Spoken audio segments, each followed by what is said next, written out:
My name is Michael Stein, and I serve as the chair of the Department of Health Law Policy and Management at BUSPH. On behalf of our school, welcome to today's public health conversation. These conversations are meant as spaces where we come together to discuss ideas and issues that matter most for health. Through a process of conversation and debate guided by expert speakers, we work to build approaches that get us to a healthier world. Thank you to the many who helped make this conversation possible. Thanks in particular to Deans Fallin, Godwin, Goldman, and Pettigrew for joining us today. And thanks to the Boston University School of Public Health Dean's Office and our communications team, without whose efforts these events would not happen. This event is part of our fall election series, where we are engaging with leading thinkers for conversation about the election's implications for issues that matter for health. Throughout the semester, we've hosted conversations about migration, Medicaid policy, reproductive rights, violence prevention, LGBTQ rights, and violence prevention. At these events, we discuss these issues in the context of a hypothetical Harris or Trump administration. Now the election's outcome is no longer hypothetical. The prospect of a second Trump term poses many challenges for health. Today, we will discuss these challenges as well as the opportunities in this moment to build a healthier world despite uncertainty. We have the privilege of being joined by deans of schools of public health from all 4 regions of the U.S. for a conversation about what the election means for the future of population health in the country. I look forward to learning from all our speakers over the course of this afternoon. I now have the privilege of introducing today's speakers. First, we will hear from Danielle Fallin. Dr. Fallin is the James W. Curran Dean of Public Health at the Rollins School of Public Health. With more than 250 scientific publications that have been cited more than 22,000 times, her globally recognized research focuses on applying genetic epidemiologic methods to studies of neuropsychiatric disorders, including autism, Alzheimer's disease, schizophrenia, and bipolar disorder, and to developing applications and methods for genetic and epigenetic epidemiology as applied to mental health and development. Then we will turn to Hilary Godwin. Dr. Godwin is Dean of the University of Washington School of Public Health and professor in the Department of Environmental and Occupational Health Sciences. She's best known for her interdisciplinary work elucidating the mechanisms of lead poisoning and the impacts of nanoparticles on ecosystems and human health. She is deeply committed to promoting the health of all people locally and globally. Third, we will hear from Lynn Goldman, the Michael and Laurie Milken Dean and Professor of Environmental and Occupational Health at the Milken Institute School of Public Health at George Washington University, and the former Assistant Administrator for Toxic Substances at the U.S. Environmental Protection Agency. A pediatrician and epidemiologist, Dr. Goldman is a renowned expert in pediatric environmental health and chemicals policy. Finally, we will turn to Melinda Pettigrew. Dr. Pettigrew is the 8th Dean of the University of Minnesota School of Public Health, a position she has held since December 2023. Her research focuses on the epidemiology of respiratory tract infections, the microbiome, and the one health threat of antibiotic resistance, and she is nationally known for her research and leadership in her roles on the steering and executive committees for the Antibacterial Resistance Leadership Group. Thanks for being here. As a reminder for our audience, following individual presentations, we will turn to a moderated group discussion. When we have about 20 minutes left in the program, I will turn to your questions, audience questions. Please submit those questions using Zoom's Q&A functions located in the bottom middle of your screen. Dean Fallin, I will now turn things over to you. Thank you so much. And I will take just a moment to start sharing my screen and adjusting it.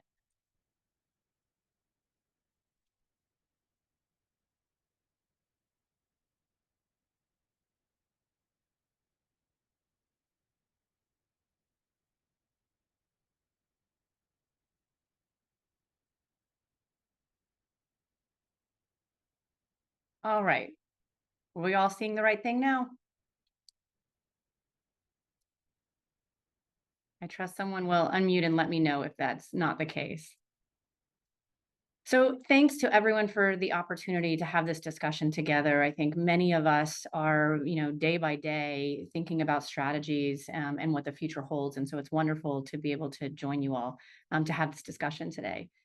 We at the Rollins School recently had a discussion similar to this in our own community last week, led by students. And so the top right of this slide is just reminding you that the students asked us to talk about climate, reproductive health, and humanitarian aid and global public health work.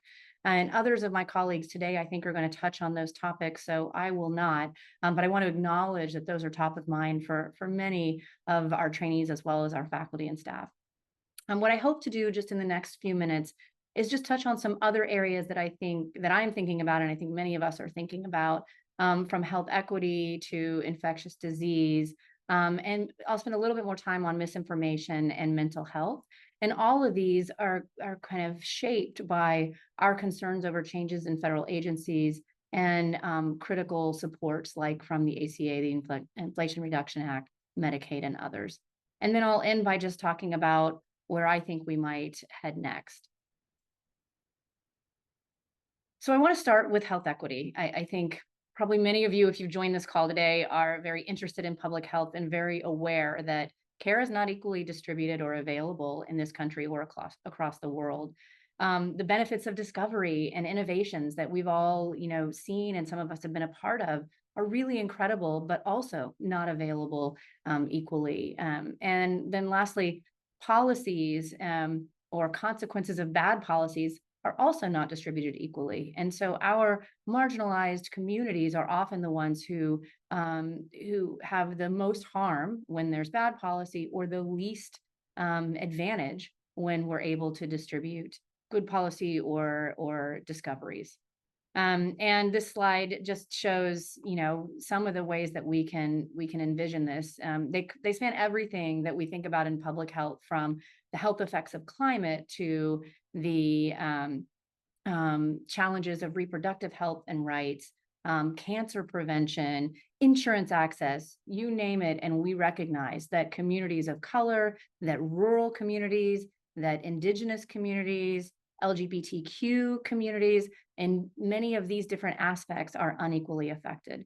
And so when we think about what may happen next in the next administration, I'm thinking about how those things might be amplified. And I want to first start by saying there's been a lot of great work in the last decade in particular, holding federal agencies accountable and thinking about metrics and measures of accountability that are now part of many of the agencies that we work with and that provide support in our communities.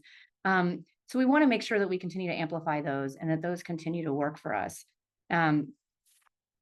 When I think specifically about some of the proposed changes to things like ACA support, Affordable Care Act supports, or Medicaid, some of those are things like, frank reductions in funding and support, but others like work requirements, some of the other things that have been proposed. And I just want to highlight that those historically we have seen create red tape and limit access that is disproportionate amongst our communities. And so I'm really concerned about paying attention to that as we move forward. Another area that I think is worth mentioning and commenting on in a group like this is just the success of vaccines. One of our great public health stories has been the discovery and innovation that has happened over the last 200 years in terms of infectious disease research, and then particularly in vaccine development and deployment. And this is a figure that came, it's almost a decade old, that came from the Wall Street Journal, that showed a bunch of different diseases and what their case rates looked like before and after vaccination introduction in the US. And this is just highlighting two of those, but they provide even more of those. And I put them up here because it's a good reminder that vaccines save lives, they prevent disability, they reduce healthcare costs. There was a recent MMWR paper that had data from 94 or 5, I think, up until 2023. And it showed, I think, really great numbers that speak to that point that I just made, that 9 vaccinations have reduced or prevented 1 million deaths, something like over 30 million hospitalizations, and importantly, saved over $500 billion in direct healthcare costs. So we need to keep making those arguments. Since I am here in Atlanta, I've had the privilege of getting to know Bill Foege and many others who have been involved in eradication efforts, in his case, in smallpox eradication. And these are just remarkable successes. 300 million people died of smallpox before global eradication. And I think we should be shouting those to the rooftops as best we can. And unfortunately, we're in a moment of skepticism, which is where I think a lot of concern is coming. I myself, as an autism researcher, have seen the harms that can happen when there's vaccine skepticism. We, in the US and in other parts of the world, have seen lower rates of coverage, often due to that skepticism, and a waning of best practices in public health with respect to infectious disease. And I say this to say that we've had these beautiful gains, but we cannot take our foot off the pedal in these kinds of public health strategies. Unfortunately, we have also seen what happens if we do that, and that when we have lower herd immunity or not following best public health strategies, we can start to see resurgence of some of these preventable diseases. So I think our strategy moving forward should be, let's tell the stories. Tell the stories of people who suffered from polio or worried about their children getting polio. Tell the stories of people who are suffering from measles or other outbreaks. Continue to practice those sound public health strategies. And then importantly, combat misinformation. And I'll say a little bit more about that, but also, and I can't emphasize enough, do this in a way that doesn't alienate or demonize folks who feel differently, because it often is a matter of having inappropriate information.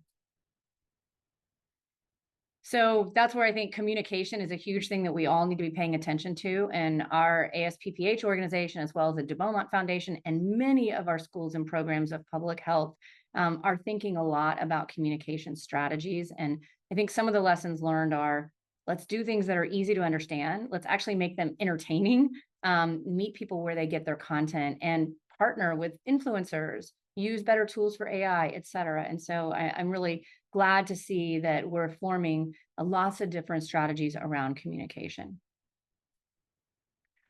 And then lastly, I want to talk about mental health. So this was a poll that was amongst Georgians last year. And it was remarkable to me that when we just asked folks, what are the health issues you think are facing Georgians today? The top 2 were mental health and substance use disorders. And that was very different than the same answers by Georgians, less than a decade before. And I think it's probably emblematic of what's happening across the globe, and certainly across the US, particularly post-pandemic. But in general, this increase in awareness of and experiences of psychological distress and mental illness. And we know that this is a huge public health crisis, and I could spout all kinds of statistics around this that I won't, do in the time that we have, but I do want to highlight one of those areas, which is adolescent or youth and emerging adult mental health. And the Surgeon General has talked about this, and many of us are focused on this. And when we think about things that could happen as we move to the next administration, I'm paying attention to things that are relevant in that space, like socio-emotional learning in K through 12 education, like access to psychology and psychiatric care, amongst other kinds of care. And importantly, when we think about suicide prevention, which is part of this conversation, thinking about access to means, which in this country is firearms. So firearm safety has to be a part of that discussion. And when we're in this crisis of mental health, it would just be really devastating to not focus on some of those areas of policy and action. And certainly the federal agencies that do work like this, such as SAMHSA, NIMH, CDC, many, many others, we want to pay attention to how they're addressing this. And then lastly, I'll say, that's the state of mental health or public mental health. But when we think about the election or the polarization in our society itself, we are creating and having to handle higher levels of psychological distress. And I think some of my other colleagues are going to talk about this. But it was remarkable for me to see a report just a couple of days ago that reported Trevor Project, which is a source of support for the LGBTQ community, where they saw an increase of 700% in folks contacting them for support the day after the election. And so we have communities who are particularly worried about what happens next in public health that are really suffering psychologically and otherwise right now. So I think what we need to do is give ourselves the capacity and skill building to really reach out and to build bridges or directly address this polarity. So we've been doing some things at the Rollins School, training all of our folks, building fellows programs, and engaging in sort of small group dialogue to help build those skills, which I think are going to just be incredibly important for all of us in public health as we move to the future. So I'll end by saying what I've been thinking about is we got lots of places to keep our eye on. am framing it for myself as these places to keep an eye on are also opportunities to shape what's next if we can look for common ground.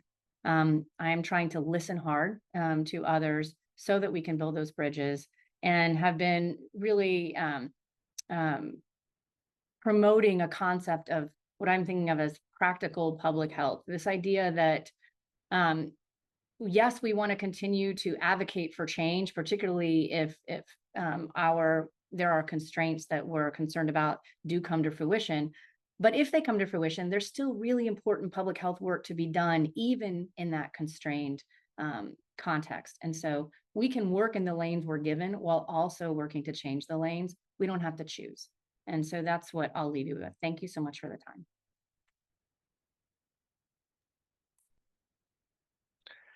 Thank you very much, Dean Fallin. We are off to a great start. So up next is Dean Godwin. Yeah, thanks so much. And Danny, I couldn't agree more with everything that you said. That was really a wonderful introduction. So one of the things I wanted to talk about is how we make sense of all the different changes that we anticipate happening. But I think, during the last Trump administration, there was a sense of overwhelm. And this time we have both more details in terms of campaign progresses, but also Project 2025 that provides some inputs into what we could reasonably anticipate. And I think it's important for us to start looking through those. And as Danny said, looking for opportunities for alignment with goals, but also looking at where we see the greatest risks to the public's health, and then collectively focusing on those.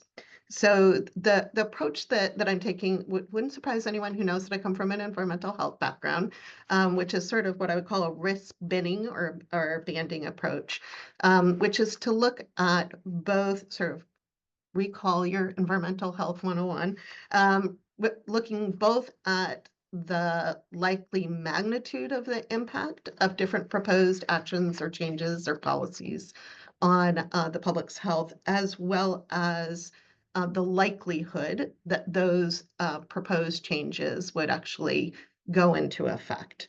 And in terms of the potential impact, I want to just name that the potential impact differs, or relative potential impact differs depending upon what population one is focusing on. So in general, I've been thinking about the magnitude of the impact on the US population as a whole and the global population, but I also separately are keeping in mind that we also care deeply about the magnitude of the impact on vulnerable populations. And so I think that's another critical lens. And another lens also can be what's the magnitude of the impact on the work that we're all doing as public health professionals or within academic public health, because our work is devoted to improving the health of populations. And if we're unable to do our work, that too will have impacts on the health of the populations that we serve. So probably the most common question that I've been getting over the last couple of weeks has been, what will happen or what might happen, to Apple Health, which is the name for the Medicaid program in Washington state. So more broadly, I think what will happen to Medicaid programs across the nation in different states. And here, I think it's important to touch on sort of the context. One is that we have temporary federal subsidies for individuals buying their own health insurance that were extended as part of the Inflation Reduction Act, or IRA. Those are set to expire in 2025. And while those subsidies have pretty strong bilateral support, renewing them will require positive action from Congress. So that's something that I think we all need to keep on our radar screens. A second issue is what will happen to Medicaid specifically, which is what I alluded to. And I think it's worth acknowledging that proposals from several conservative groups have included converting Medicaid funding into block grants to states, and also capping federal funding on a per capita basis. This also would require action from Congress. On the one hand, this would provide greater flexibility at the state level. So whether or not that's a positive thing for your own state depends a lot upon how your state's program is organized currently and what your state's priorities will be in terms of future changes. And likewise, the financial implications of this type of legislation will vary enormously from state to state, depending upon how much of your own state's current program is covered by federal dollars. And I'll put a link in the chat after I'm done speaking to where people can go and look at potential implications for different states. The likely impacts for states that like my own state, that have significant federal support for their Medicaid programs will require us to probably, if that kind of legislation goes through, to make some really tough decisions. Decisions about whether or not the state is willing and able to make up the differences in lost federal support. And that comes at a time when we have other budgetary challenges in our state, as I'm sure is true in many states. And then also the question of whether or not to cut optional benefits or reduce eligibility. But the bottom line is that this is clearly a significant area of concern and risk for the health of the United States, particularly states that have high poverty rates and individuals who are low income and who are dependent upon Medicaid for health insurance and state Medicaid programs. The other thing that I wanted to touch on in more detail was something that Danny brought up, which was implications and likelihood of proposed government restructuring for public health and academic public health in particular. These proposals are prominent in both the Trump campaign's promises and also Project 2025's specific proposals. They include calls to restructure the government workforce, to make major cuts to the size of the federal workforce, including targeted cuts to specific agencies such as HHS, the VA, EPA, the FDA, and the Department of Education that play important roles both in delivering health services and benefits and in safeguarding the nation's health, and have prominent roles in how we all do our work. Currently, the majority of federal workers are in jobs that are not political appointments. This was an intentional shift that was made historically, for instance, through the Pendleton Civil Service Act in 1883, which was specifically enacted to reduce patronage and corruption. And the general trend towards having federal government positions, not for the most part be political appointments, is also intended to provide stability in government services because we're a country that does rapidly go through changes in terms of political parties and that have power both in the legislature and in the executive branch. So some of the specific components that have been forward include consolidating and centralizing executive power within the executive branch to allow for greater adherence to the president's agenda, and also reclassifying a large number of federal workers to be political appointees so that the bureaucratic structures can be better aligned with the president's agenda, and also so that the total number of individuals working in those agencies could be substantially reduced in a short period of time. And while I readily acknowledge that those efforts are aimed at improving efficiency of government agencies and giving greater agility, in the short run, I think we can reasonably anticipate that those type of changes will likely result in the work of many agencies that we are dependent upon for the health of our populations grinding to a halt, and that we can reasonably expect to see in the long run both significant loss in critical expertise in our federal workforce and also less autonomy and politicization of those federal agencies, both of which pose significant risks to the public's health. So with that, I will turn it back over to Dr. Stein. Thanks.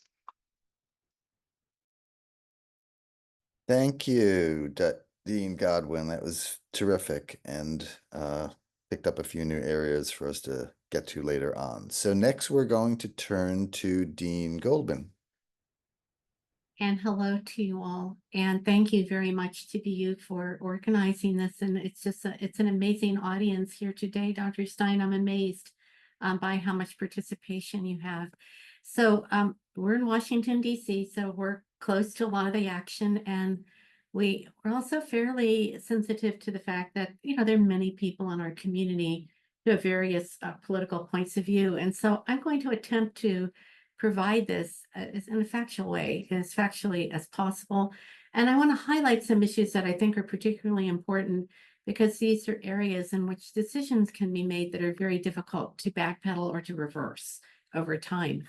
And so I'm going to start with the issue of climate, air pollution, and health. Those of you, who know me well know that I'm an environmental health person, and I spent my time in environmental health. And here's the thing that I think it's important to understand, that with or without a change in administration, there's already a climate for changes in environmental health policy based on decisions that have been made in the last 2 years by the Supreme Court.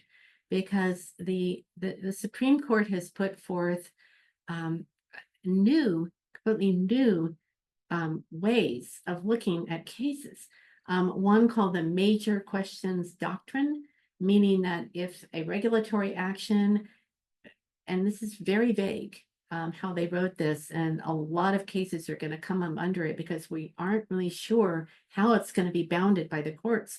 But basically, if it's going to cost a lot of money, that's going to provide a right to have a court review, even where the law doesn't provide that right currently.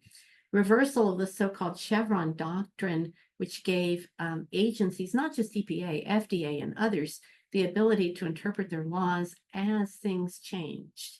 That has been reversed after 50 years of policymaking. Another case called Loper-Bright, which in a way ties into these two, because rules that are past the statute of limitation now may be litigated.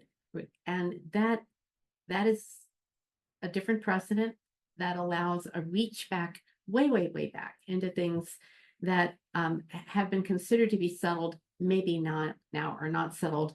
And of course, their decision to reverse the federal right to abortion, and which has been taken to say, well, now it's turned to the states, but that has had major consequences for people. So starting with climate, where many of these cases, such as the major questions doctrine, actually came forth in the context of climate litigation. But there's some other things that I think are quite salient when it comes to the incoming administration.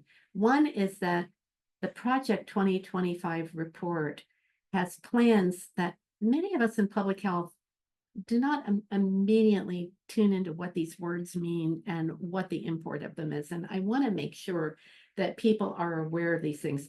The so-called endangerment assessment, an easy way to understand that is that that is an analysis that EPA did that allows for regulation of climate gases under the Clean Air Act, okay? That they are dangerous, okay? And the so-called social costs of carbon report that says that this is costly enough, the carbon emissions to the economy, that if you were taking kind of a cost benefit approach, that it's worth doing. So Project 2025 says immediately those need to be, you know, kind of like reconsidered, dropped. You drop those, you knock the blocks out from under the efforts under the Clean Air Act to regulate those pollutants. But also, and we hear about it all the time, pushes for unlimited oil and gas development, where rather than what has been a very deliberative kind of transition to green energy. Prohibiting the inclusion of co-benefits in environmental decision-making.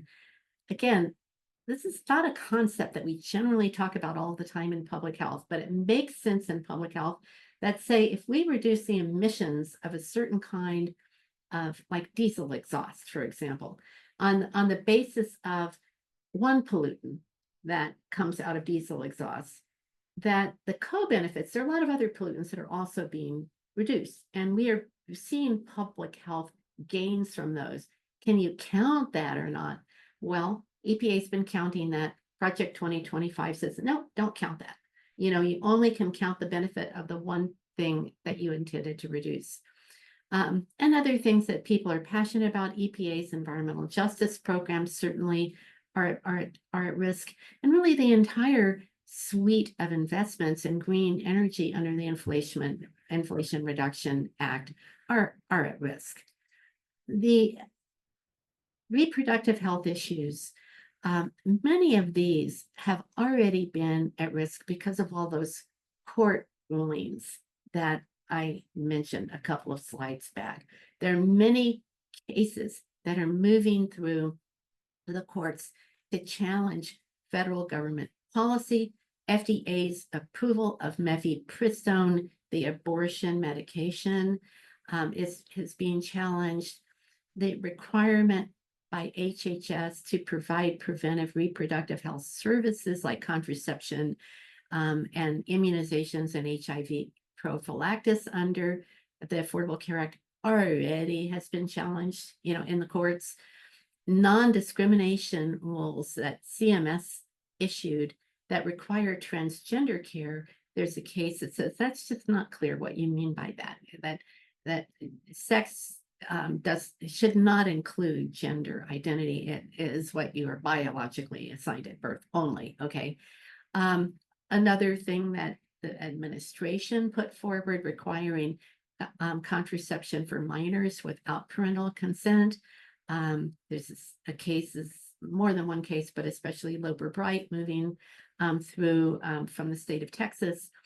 And then under the Emergency Medical Treatment and Labor Act, that even if you go into an emergency room, they have to treat you if you have an emergency.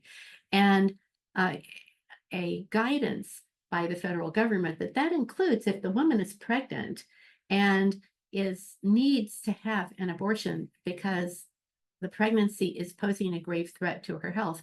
And remember that about 1 in 4 pregnancies terminates, you know, on its own due to spontaneous abortion or miscarriage. And many of those need to have a procedure to remove the residual tissue or the woman is at risk from sepsis. This is a serious medical emergency, and that has been challenged. And I guess, you know, the point there is that these might continue to roll through the courts.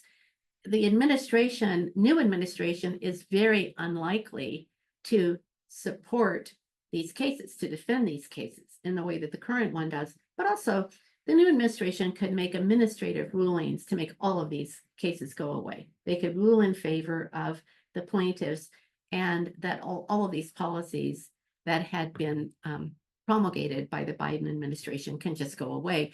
The most difficult one being the FDA approval of mifepristone, which would create a tremendously bad precedent in terms of how FDA's science-based judgments are taken. And of course, the Dobbs impact itself has had an enormous impact on patient care across the country, where OB-GYNs in states that continue to have abortion bans feel they're unable to get care for their patients. They feel constrained in managing miscarriages, and they feel constrained in managing pregnancy-related emergencies, which, as I said before, are very common. Pregnancy is an amazingly faulty process. It's amazing the rate at which it's not a perfect process biologically.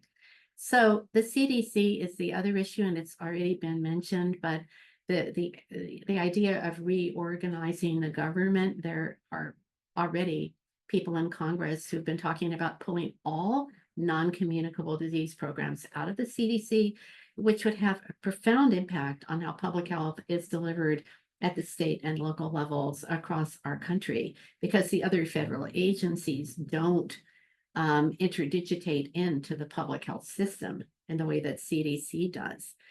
And vaccines, which has been mentioned, but we were already hearing how the new HHS secretary who has been named, who's not been confirmed, may not end up being the secretary, but has been making many statements that are critical of how the FDA has approved the vaccines, critical of the companies that make them, accusing CDC staff of doing things that aren't correct, such as hiding data, which I have access to the public data sets about vaccine adverse effects. I think all of us do.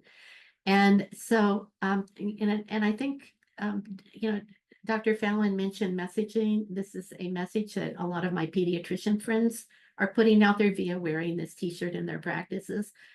Vaccines cause adults. To put it simply with people, that while there are people who have a lot of concerns about the potential for adverse effects, and I'm one of them. I have been part of the vaccine adverse effects advisory committee to the CDC, and I know they look at that very carefully and very critically, but that overall vaccines, of course, promote good health. So, what I worry the most about, and to hopefully stop sharing and just talk to you, is things that can be done that are irreversible. And, so for any of us who have served in the government, we know that dismantling an agency like the CDC can be done overnight. It can be done overnight. In the first Trump administration, an agency at USDA that we don't think about very much, the Economic Research Service, was moved from Washington, D.C. to Kansas City. And overnight, they lost 50% of their staff just because of moving them. And they were not able to recruit those experts in Kansas City. They are still understaffed. So, rebuilding the CDC, if it's taken apart, would be very difficult. To say the least, rebuilding our planet, if we don't continue to make progress on global warming, is very difficult. We can't reverse that. If a woman's life is lost in childbirth because we can't give her emergency medical care, we can't reverse that effect. And I think it's those kinds of irreversible impacts that should cause us the most concern moving forward. Thank you. Thank you, Dean Goldman. That was wonderful and scary. So let's take our last speaker, Dean Pettigrew. Why don't you take it from here? Thank you. And please speak up if you can't see the slides. I've lost some of the screen. So I really appreciate the opportunity to be here, and I really appreciate the comments from Dean Fallin on ongoing dialogue, from Goldwyn risk banding, and Godwin on risk banding, and Lynn Goldman on focusing on things that are irreversible. I think the election has really made clear that we need to continue this really important public work and build on the successes that we've had. And we really have to stay true to our mission and values.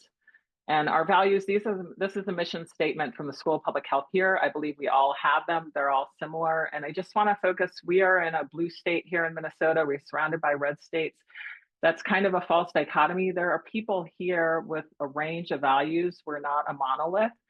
And our focus is really on research, education, practice, and advancing policies that sustain health equity for all. And I think we really need to continue that focus. I'm going to talk about a couple points. One is the relationships between voting and polarization as determinants of health. I'm going to talk a little bit about infectious diseases and One Health, and then a little wrap up with where we go from here. And so in terms of voting and public health, voting is a social determinant of health. We talk a lot about the social determinants of health. Voting is a determinant of health. And I want to reiterate that public health is political. Political determinants of health help create the structural conditions and social drivers that impact health. And people who are less likely to vote, even after adjusting for other factors, these are correlated with a lower likelihood of civic engagement. And civic engagement as a population measure of how connected people are with their communities and to their elected officials has been also linked to better health outcomes. And so this relationship between civic engagement and health is bidirectional. And so, for example, Medicaid expansions have been shown to increase voter turnout among low-income people in states that have expanded. And this demonstrates the interconnectedness between health policy, and political participation. And if we think about this bidirectional relationship, then there are important health equity implications of this that I want to reiterate. Dean Fallin spoke about this briefly. But if people have poor health and other forms of social marginalization, they do not continue to participate. If they disengage, then there's this feedback loop that's going to continue to perpetuate ill health. And so it's really important as we think about the stress that people are feeling, this inclination to disengage and to stop communicating, to stop participating, to give up. It's really problematic, and we need to keep involved. We need to keep working with our communities. And we've focused a lot on what's going to happen over the next 4 years. And just as a reminder, a lot of this will go to the state and local governments, and there'll be elections coming up in 2 years. So I'd like to just keep this on the table and not, wait for 4 years. We are at a challenging time, and we have a wide range of public health issues. And these are taking place in the context of an increasingly polarized public. And I think we need to acknowledge this. And I would also argue that political polarization is a determinant of health. And so we are in a state where opinions, beliefs, interests are concentrating at opposing extremes. And political polarization is a group phenomenon. Partisanship is one that operates at the individual level. And the challenge here is that once these beliefs become polarized, they become harder to change. And so we already know things like gun control, abortion, COVID, whether systemic racism as a root cause of health inequities. These are public health issues that are highly polarized, and the way we talk about these issues may have to be a little different. But institutions such as the CDC are also becoming highly polarized. So is trust in medical expertise. We've got this us versus them mentality that we need to get past. And as again, I mentioned before, my concern is about people disengaging. Polarization leads to avoidance behaviors. 25% of Americans say they avoid colleagues with different points of views. I'm worried about this getting worse. Polarization influences how people view, interpret, and act as a response to public health threats. And we saw this with COVID, where people engaged in different health behaviors. And these can have real world impacts. For example, there was an excess death rate, about 43%, in several states in the United States associated with COVID vaccinations. And so we need to work to understand how our communities view these issues and where they are more or less likely to follow recommendations. Trust is going to be an important player here, and this will help academic health and our public health agencies tailor approaches more effectively. And the political rhetoric can exacerbate these existing polarities by linking partisan identities to healthy or unhealthy behaviors. And again, wearing masks turned into a symbol of partisan affiliation. This will make policymaking extremely difficult or convince groups to engage in these behaviors. And there are also signs in places where we agree that may become more polarized. So for example, we're seeing this already with fluoride in water. This is becoming a polarization issue. So I worry about issues with chronic diseases, mental health. We have agreement on these issues, opioid use, substance abuse, reducing infant mortality. There's agreement on these spaces now. My concern is that these issues will also become increasingly polarized because we're getting our information from different sources. And so there's still wide support for action on the part of agencies, even in this highly polarized space. And I think we can showcase the areas where we agree, provide evidence of where we've been effective, and then hopefully use these instances to build trust, and then plan for additional and more tailored communication related to more of the polarized issues. And again, we don't have the traditional past to rely on. There is an increase in social media use, but as an action step, we need to learn how to communicate across these many different venues. And as a field, I believe we need to start increasing and integrating political data on polarization into our public health models. And this means more collaboration between our health policy experts and our epidemiologists, as an example. I'm an infectious disease epidemiologist by training, and this work is really challenging in the area of infectious diseases. As Dean Goldman mentioned, Project 2025 wants to remove conflicts of interest from the CDC and separate the scientific functions. There's collecting data on infectious disease outbreaks, and that would be separated from the policymaking entity. This idea that the decisions should be left to medical care providers and individuals sounds good on face value. Many of us have heard the my body, my choice. We have to listen to these arguments, but this is especially challenging in infectious diseases because these are dependent events. They depend in many cases on herd immunity. And so we have to think about that in context. And as we think about infectious diseases and One Health and how everything's connected, I'd like to try and relate this to some of the other policy changes that are maybe not so directly health related. And so we've heard talk about mass deportation of undocumented immigrants. Wisconsin in the Midwest is home to approximately 70,000 undocumented immigrants, and this is a conservative estimate from the University of Wisconsin. It's hard to get the exact number on workers on farms, but there's estimates that they're about 6,200. So mass deportation puts the agriculture industry at risk. It puts the food supply at risk. We are in the midst of an H5N1 outbreak. How are these fears, the concerns, even if the mass deportation doesn't happen, there's fear, and it can be an important driver of behavior. People may stop seeking healthcare, they may fear discrimination, they may fear deportation, and so they may adjust their behaviors and may not participate in surveillance efforts. They may not seek healthcare. 1 in 4 children in the United States has at least one parent, so that's 1 in 4 has at least one parent who is an immigrant. This includes both those who are here as permanent residents or on student visas. It also includes those who are in the US illegally. So even if it's not carried out, this fear may lead to increased discrimination and avoidance behaviors. And we saw the effect in the last administration with reduced healthcare utilization among children, fewer well child visits, et cetera, related to these fears. We discussed the CDC a little bit, just as a reminder. The CDC also funds state and local health departments. So here in Minnesota, over approximately 85 or more of the budget is provided by pass-throughs from the CDC. And so there's also important implications for global health. And so 2 areas there, the Global Fund, it's a public-private partnership with donor countries, and it funds activities for AIDS, TB, malaria. The US contributed $6 billion of the $15.7 billion budget. PEPFAR is in there. And so there are concerns that some of these funds may be cut due to links with these organizations potentially, or concerns that they're providing action funds for abortion-related services. So I have concerns about these. Also the WHO, there's a concern that there may be a withdrawal. The US provides $110 million annually. So how will this gap be filled, and how do we in the US interact with our partners around the globe? Just want to make a reminder, this is a COVID slide that I love, and just who sanitizes this hand sanitizer. And this is just a reminder, we have to take care of ourselves. I want to be sensitive. Students are concerned, people are stressed. Again, I worry about this lack of engagement, people wanting to stop reading the news. I think we have to take care of ourselves and then get back in there. And I just wanted to acknowledge that these concerns are there. We don't actually know what all the specific actions are going to be.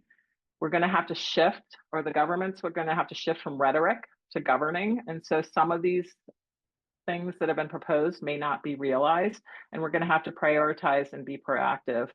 We cannot do everything all at once. And so I think we're really going to have to think about what are our key priorities. And some of this will be determined by the strengths of the various schools of public health and the needs of the local communities.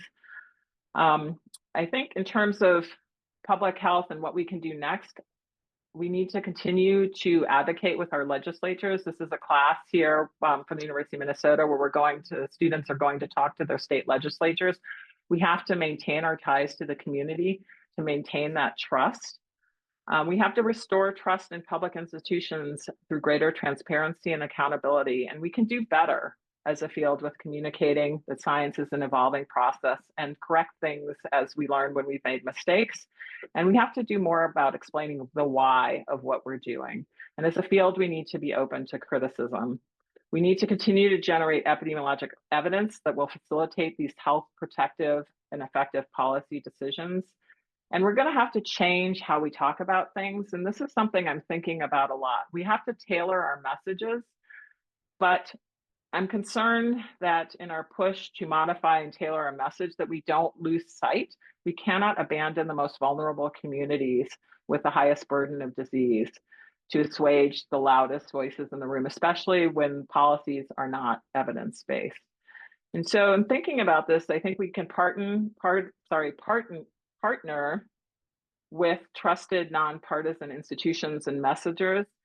We have to disseminate this information. We can focus on positive normative behavior. So perhaps instead of focusing on the 5% that aren't getting vaccinated, we focus on the 95% that are, and tell these stories from a different lens, highlight the areas where we have consensus, and then focus on these tailored messages that are more partisan. And I will stop there and look forward to the discussion. Thank you.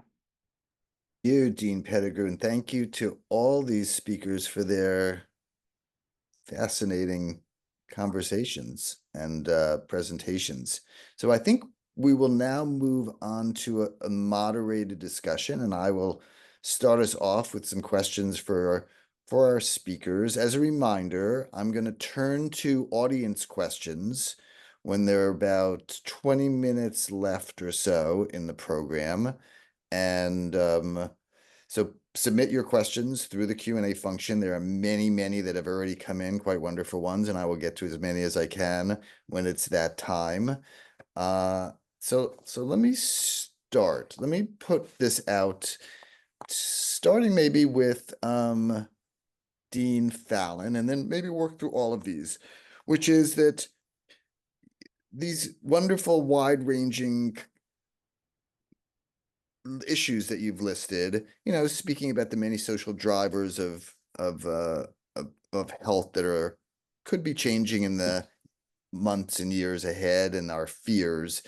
Can we flip it over to begin? Let's flip it over and just say, if you have an HHS secretary who gets chosen, what can that person do that would be good for public health at this moment? What's the best case scenario? Where would you ask that person to move positively? And then we can talk about the defensive maneuvers that you've begun to lay out. But start us off, Dean Fallin, with that. Sure. So I think there's a lot we could do that's positive. And I'll start by just where I ended with the dialogue point. I think you mean positive, but in the light of the election results. Michael, is that what you're getting at? Yeah, I don't think we know exactly, as you've said before, what's coming. So let's take, if we had a good positive result here.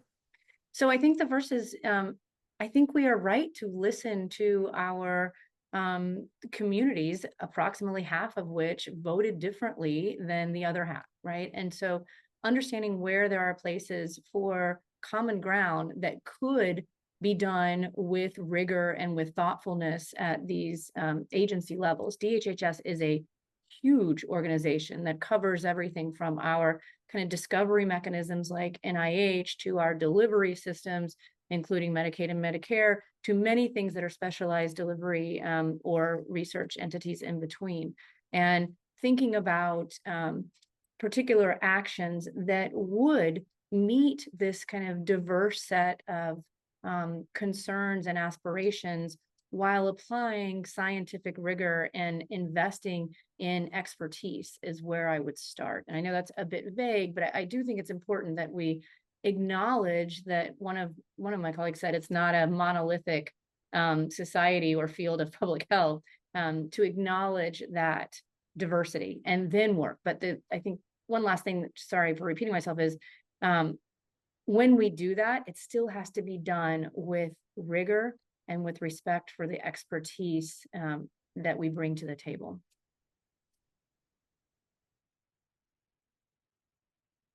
Okay, how about Dean Godwin? What do you think about that? Turn us positive for the moment Yeah, before positive. we get too dark. So I think one of the positives that I see coming out of the election results are a clear mandate to prioritize rural health, which, granted, I'm in the Pacific Northwest, and our catchment basin is the whole Pacific Northwest, and so that includes a lot of rural areas, and so it's always been a priority for us. But I see this as an opportunity for us to really, within the public health community, to jump in on really having conversations with rural communities about what their priorities are, and working hand in hand with rural communities on implementation strategies. Those to me seem like that's a really great opportunity that I feel like we have a clear mandate for and good bipartisan support for. So that to me is a plus and something that I hope to see.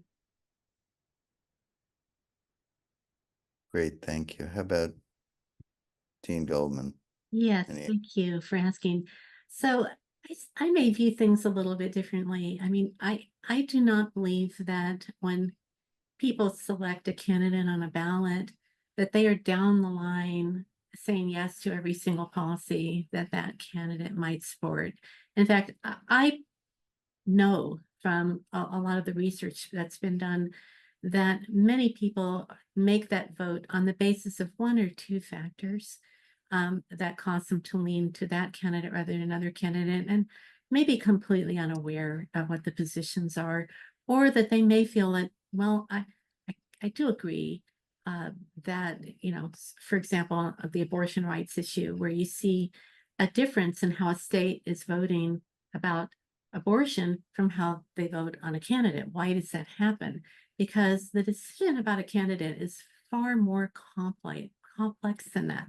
And so I think that it's incumbent on us to actually get in to work with communities to understand how they feel about these things and what's appropriate in those communities.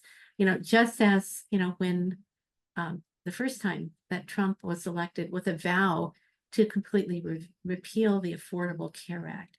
Now, it may sound negative to some people that, well, there had to be a huge effort to get into communities and work with communities and understand it's not what people wanted. It was not what they wanted. And that's why it didn't actually happen, right? Even though they voted for that person as the president. I see that as a positive, that we have an opportunity to learn about what's needed in communities, that we have an opportunity to inform policymakers about those facts, and even if it's a matter of protecting things that have been won in the past, I'm not negative about that. I'm very positive about that, and I'm what I worry about is giving up. I worry about saying, okay, well, 51% of people here voted for X. That means we can't do Y anymore. I don't think it means that. And so, and it's very possible we can continue to make a lot of progress on doing Y, because that's what people want, and all politicians do at the end of the day respond to that, even if that wasn't the position that they took in their platforms. Okay, thank you. I think that's we're leaning toward optimism. Dean Pettigrew, you want to give us a push one way or the other? I don't have that much more to add, but I will reiterate what's been said by my fellow deans. There are a lot of positives. There are areas where there's support, maternal child health, substance use disorder, mental health. These are priorities. We've done a lot of work in this area already, and we will continue to do this good work. And so I think just continuing that and to story tell and keep the dialogues open, that's a space where we can have continued movement. There's also been signals that people in the new administration want access to data, and they want data. And so I think we need to hold ourselves and them to that. A lot of these data are actually in existence. And so I think being able to provide the data and our expertise and help interpreting the data and more information about what are good studies, how does the scientific process work. I think if we have this continued dialogue, the data are there. Folks are saying they want access to data. And so we show them the data and we explain to them. And so ensuring that our decisions and policies are evidence-based, if we do that, I think we can be successful. So the data matters, and speak of it. Okay, thank you. Let me turn it then maybe a little bit, since we have 4 different places in the country speaking here. You know, federalism has been one line of defense against some of the health impacts in the past. We saw it sort of play out through the ACA with its patchwork effects. Do you see federalism and the sort of state by state differences, since you're from 4 different states, having an impact on what might be coming?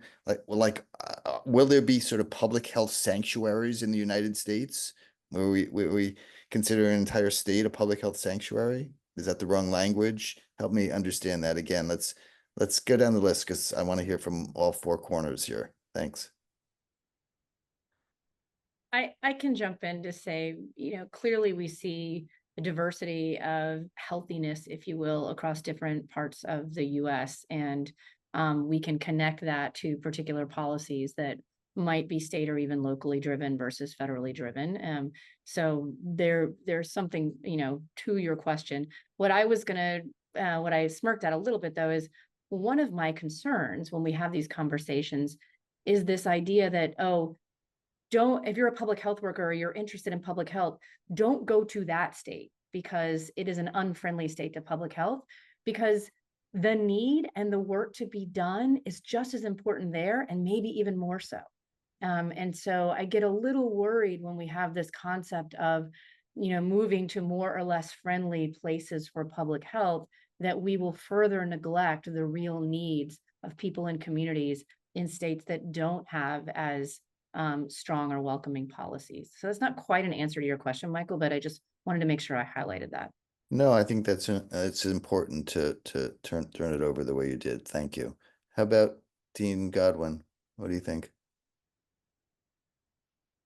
Yeah, I appreciate Danny's comments. I guess I would also say, I mean, on one hand, I see like federalism with public health being sort of a wonderful thing, but we've also seen many examples of where that creates huge disparities between states or between counties, and so it's a double-edged sword. I guess I also would posit perhaps, at least in my state, I don't feel like our state is all of one mind, right? So we see such huge, in our case and in many states, urban-rural divides in terms of priorities, that it's not like there's like the state is a monolith, and I really do want to come back to the importance that Danny and Melinda raised about us training our future public health leaders to be able to work in all of those different settings and to work effectively in all of those different settings. And that requires both the communication and dialogue skills and listening skills, but also, as Danny said, like the commitment that like we need to make progress in public health in all of our communities. How about Dean Goldman? Anything left to add? Certainly. I mean, I think that, and I see many comments in the chat about this as well. We all care tremendously about health equity. And some of the states that have fewer policies providing access to public health and prevention services also disproportionately have more people in the states that have lower income, that are more likely to be from minority backgrounds, that are more likely to have less education. And so there are health inequities that are demonstrably, created by our system. And there have been efforts federally to try to overcome that. A major one being, of course, through Medicaid, the Children's Health Insurance Program, the basic levels of coverage that are provided for kids, the vaccines for children's program, all kids, the extension later than, that after that of Medicaid to pregnant women. And now, through the Affordable Care Act, the fact that there is preventive care that's at some basic level provided to everybody, including even mandates for certain prevention services to be provided. I mean, all of which is subject to challenge. And I actually think that the women's reproductive health issue has been one of the issues that has led to some of these challenges, where you have particularly some of the religious groups saying, well, wait a minute, we don't want to mandate to provide these reproductive health services. One of the cases in Idaho, where a Catholic group brought a challenge on the basis that they shouldn't have to provide care for health issues that relate to an in vitro created pregnancy, because in their view, under their religion, that a pregnancy has to be created by a loving relationship between a man and a woman, and not in a petri dish. They say that in what they filed, which of course leaves someone like me who adopted my daughter feeling, well, I love her. I mean, that's a loving relationship, the relationship that, caused us to adopt our daughter. But this is, if a wedge comes into that kind of ability of the federal government to say these are mandated, then other prevention services would also be subject to the same challenge in the way that the courts are looking at these. So the one thing I'd say about this as well, though, Michael, is that it's not new for us in this country to have a lot of variability in how public health is carried out, and also a lot of tension between public health measures and freedom. I think we teach this, all of our schools, BU2, we teach, Public Health 101 about, the issues about individual liberty versus public health. And I remember earlier in my career, people losing their jobs because of smoking bans that we now accept everywhere. People losing their jobs because of seatbelt requirements, which at that time was felt to be an enormous interference of personal liberty.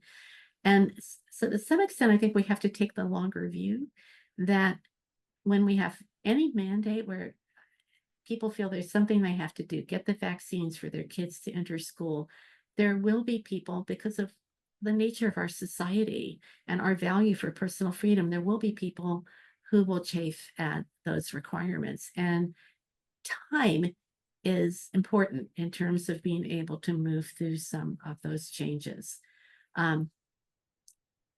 That's what I would say, taking the longer view. Maybe that's a positive point of view. I think it is. I like the longer view. These things take years and decades, but let me move into some audience questions and throw the Oh, first. I'm sorry. Just I wanted to jump in on that. I Though, was going to give if you the there's first question. Great. Jump in okay. on Well, that, I one. just wanted to jump on that quickly. I agree with everything that's been said. I think about this through an infectious disease lens, though, and we saw in the Ebola pandemic inconsistent guidance and advice by state. It happened during COVID. Infectious diseases don't respect boundaries. And so I also worry about the inconsistent messages because I think that increases the level of confusion and it makes it harder to get these messages across about what are effective practices, et cetera. And so I worry about this idea that we're in a certain state and it's safe and this is a good state and a bad state because there are a lot of food supply. Again, there are many things that are national. And so we are in this together. I also just want to just briefly say with the students, I think we can take some guides and tools from our folks who work in global health.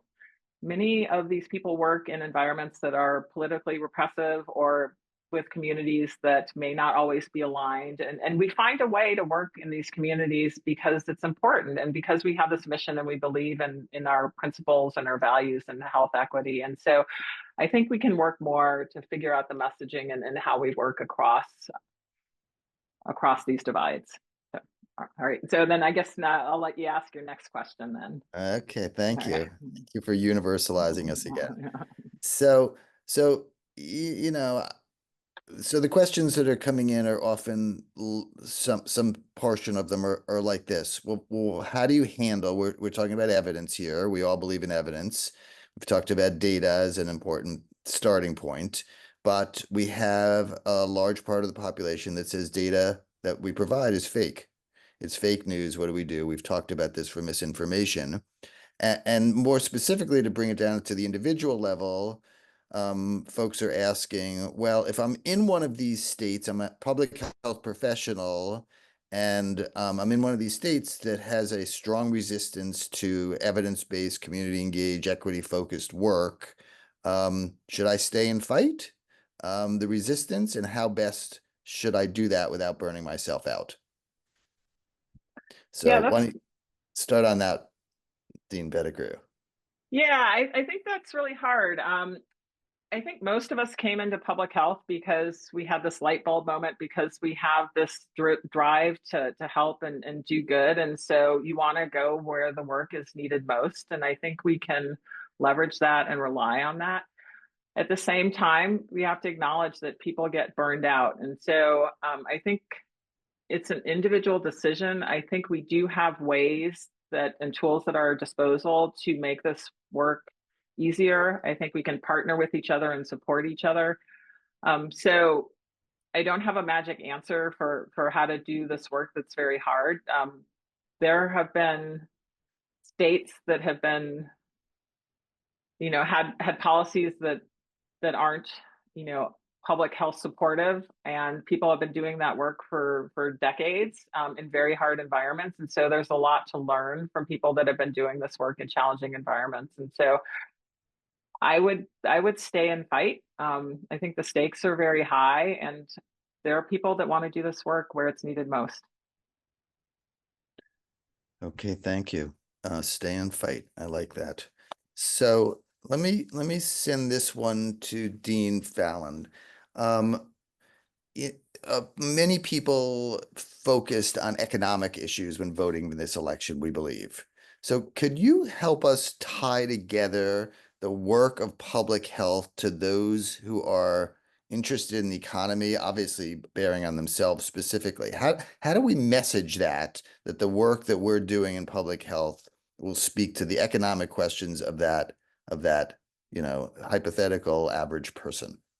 Yeah, I mean, it's a great question. I think many of us in public health, as Melinda just indicated, have come into it because we have a passion for public health and for helping people. And so we take this kind of altruistic perspective and we think that should be the rationale. But for many folks, a business case rationale is much more informative and powerful. And so I don't think we should be ashamed to also make that business case for public health. And it's easy to see. I mentioned in the vaccination data, the amount of dollars saved. I just mentioned the $500 billion that were saved in direct healthcare costs, not to mention, I don't remember what the number was, but an order of magnitude higher in indirect costs prevented because of vaccinations.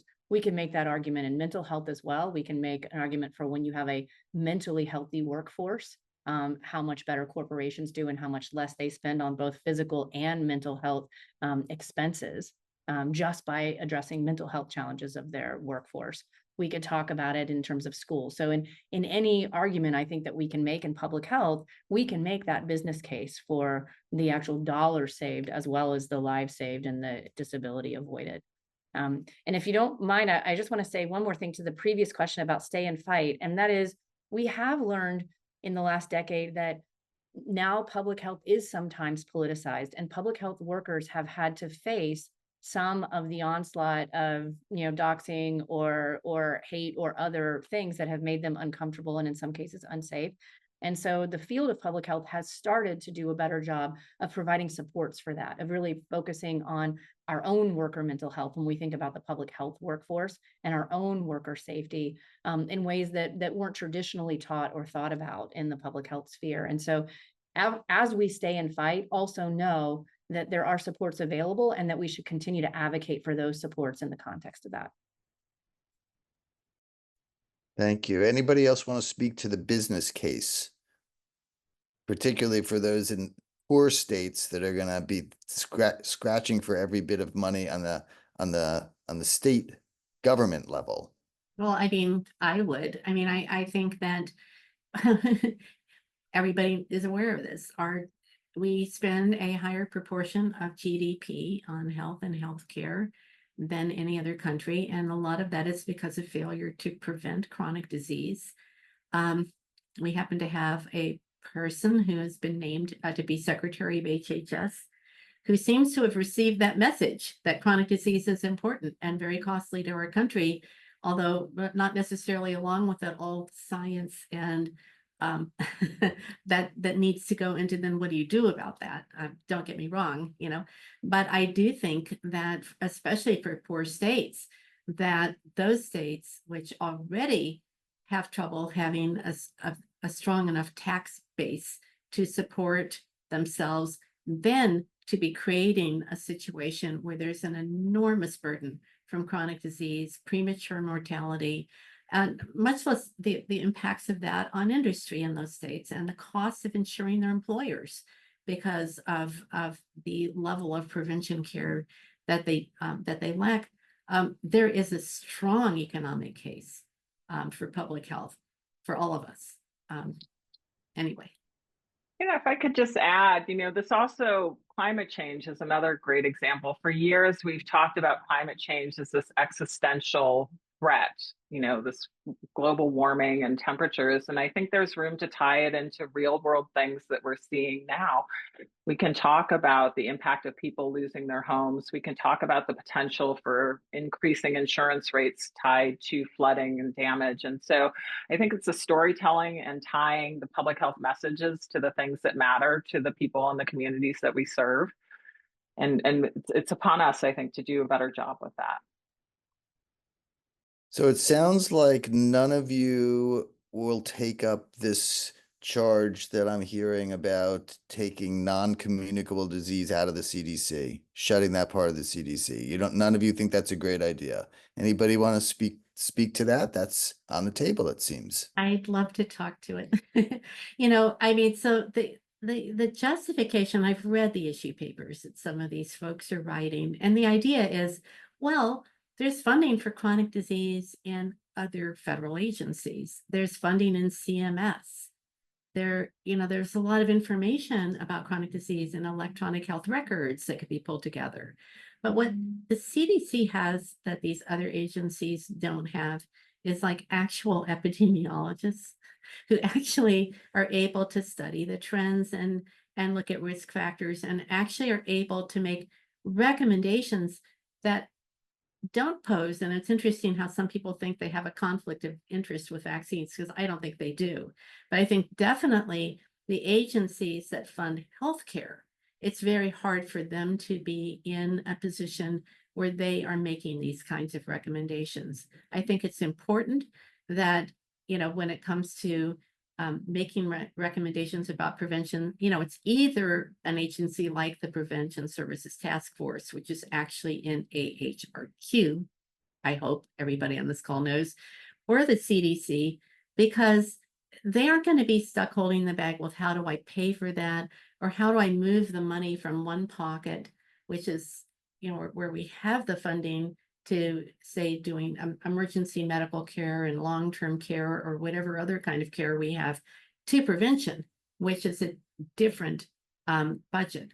And the people at CDC are not involved with financing, and I think they can make these recommendations without having to consider those impacts, even though they should be talking and thinking about, of course, the economic impacts to our society. The same is true with environmental protection. There is an agency in Health and Human Services called the National Toxicology Program that makes judgments about the toxicity of substances, and they're not in the EPA. And it's a good thing that they do that, because they can look at that toxicology information without thinking about, oh my God, how's that going to impact that regulation I just issued, the Superfund agreement I just made, you know, because they begin to develop an interest in some of the regulatory decisions that they've already made. And the NTP can look at these things much more objectively. So among the wide, thank you, Dean Goldman. Among the wide-ranging issues that you covered, one that you didn't cover that has come up a lot in the sort of discussion of these election results is young men, particularly young, low-income men of all races and ethnicities who may have had an important part in this population. They, I think, have demonstrably poor health outcomes. Have we missed them as a vulnerable population? Is that part of the political problem facing public health right now? How do you tie sort of that election result to what we're doing in public health?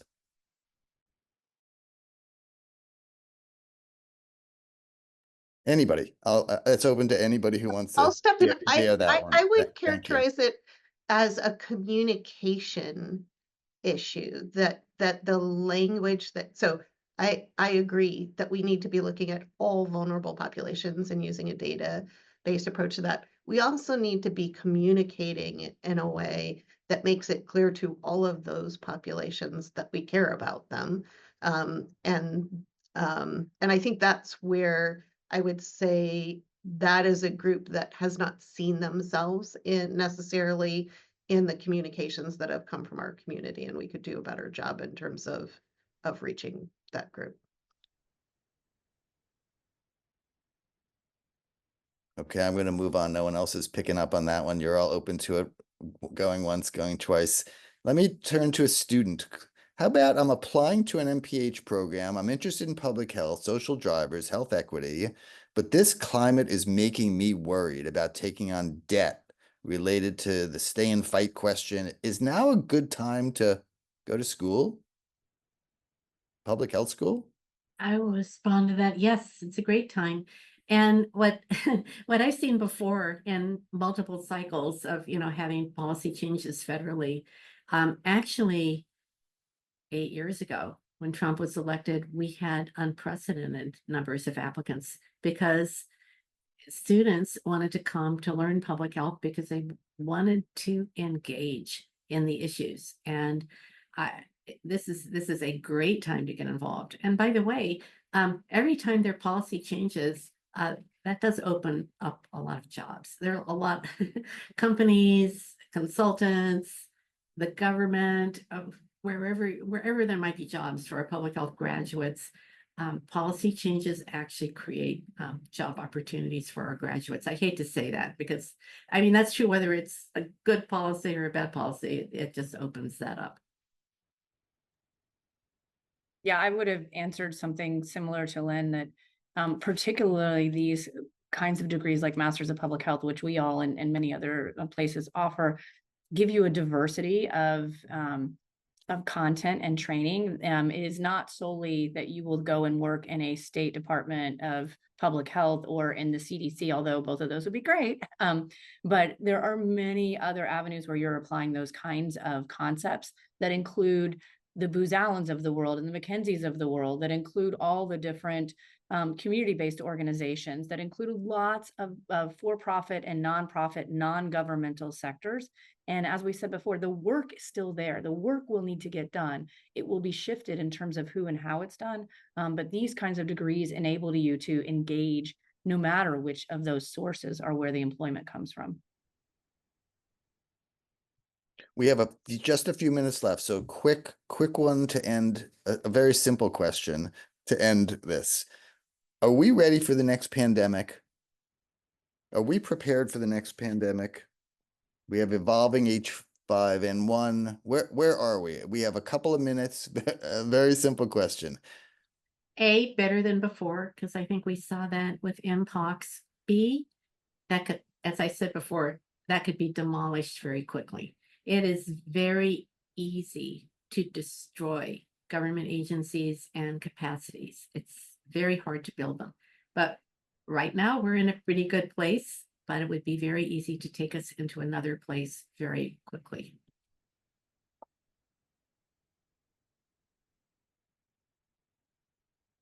General agreement about that? Yep. I would add, we have learned from our mistakes of messaging, and I am hopeful that we will do a better job both individually and collectively in terms of messaging. Melinda mentioned some of the sources of confusion when you have different messages happening at once. And so I'm optimistic that we have learned from that. So you all think that there's been a sort of adequate, and maybe you can point us to a sort of an adequate hot wash of this last pandemic, where we really sort of know those lessons? I wouldn't say that. I mean, I would slightly disagree with my colleague about that, because I think how you can message in real time when every day thousands of people are dying who shouldn't be dying. It's everything that we know about messaging. You don't just tell people what to do, but we had to. So I think that we have not thought through carefully how to pre-position messaging. You know, that part of preparedness is messaging before you have the pandemic. We have not thought that through. And nobody ever thinks that these things are important.